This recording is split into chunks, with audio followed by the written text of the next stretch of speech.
Elang betina adalah ibu teladan yang mengurus anak-anak mereka dengan cinta. Sebelum bertelur, sang induk menyiapkan sarang di bukit-bukit tinggi. Sedang di bawahnya terbentang jurang yang sangat terjal. Rangka sarangnya terbuat dari ranting keras dan duri tajam yang dilapisi rumput halus dan cabutan bulu-bulu dada sang induk agar sarangnya menjadi nyaman. Setelah dierami beberapa lama, telur menetas dan muncullah anak elang kecil yang masih belum tumbuh bulu-bulunya. Saat anak elang lapar, paruhnya akan ditengadahkan ke atas, lalu sang ibu memasukkan makanan hasil buruannya ke mulut anaknya, sehingga anak elang pun mulai tumbuh semakin besar. Kala angin kencang berhembus, sang ibu merentangkan sayapnya menutupi sarang untuk memberi perlindungan. Suatu saat, anak elang kaget. Makanan dari ibunya tiba-tiba dihentikan. Perangai sang ibu jadi berubah kejam, sehingga sang anak jadi bingung. Kenapa ibu jadi seperti ini? Di waktu yang lain, sang anak elang lebih kaget lagi saat sayap sang ibu dikibaskan, sehingga rumput halus dan bulu-bulu di sarang berhamburan keluar. Kini tinggal ranting dan duri tajam yang menusuk badan. Ibu, tega niat kau melakukan ini semua kepada anakmu.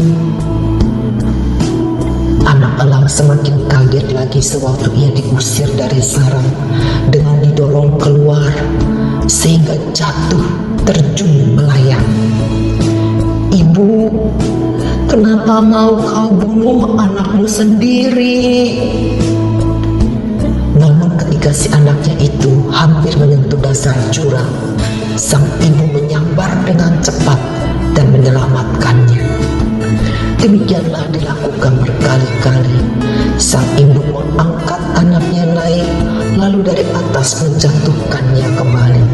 Sampai suatu saat, anak elang mulai merentangkan dan mulai mengepak-ngepakkan sayapnya untuk bisa mulai terbang sendiri.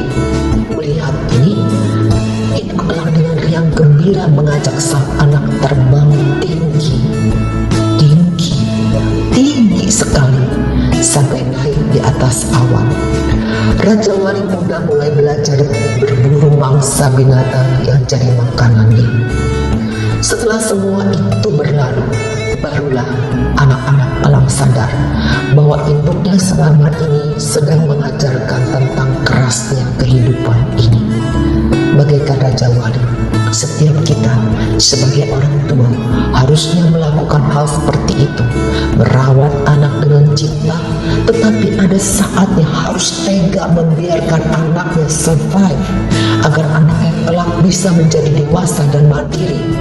Ibrani 12 ayat 10-12 berkata, sebab mereka mendidik kita dalam waktu yang pendek sesuai dengan apa yang mereka anggap baik, tetapi Dia mengajar kita untuk kebaikan kita supaya kita beroleh bagian dalam kekudusannya. Memang tiap-tiap ganjaran pada waktu ia diberikan tidaklah mendatangkan sukacita, melainkan duka cita.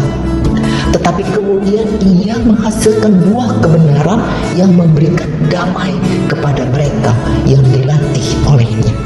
Sebab itu, kuatkanlah tangan yang lemah dan lutut yang goyah. Saudara, dalam kehidupan kadang kita berteriak, Tuhan, di mana Engkau? Kita seperti dibiarkan sendiri. Padahal pada saat itu Tuhan sedang mengajarkan kita untuk bisa terbang mencapai level lebih tinggi lagi. Bukankah tidak ada kenaikan kelas tanpa ujian? Jadi saat kita tidak mengerti apa yang sedang terjadi dalam hidup ini, tetaplah percaya bahwa Tuhan tidak tinggal diam. Dia punya rencana indah dan akan memberikan yang terbaik bagi kita.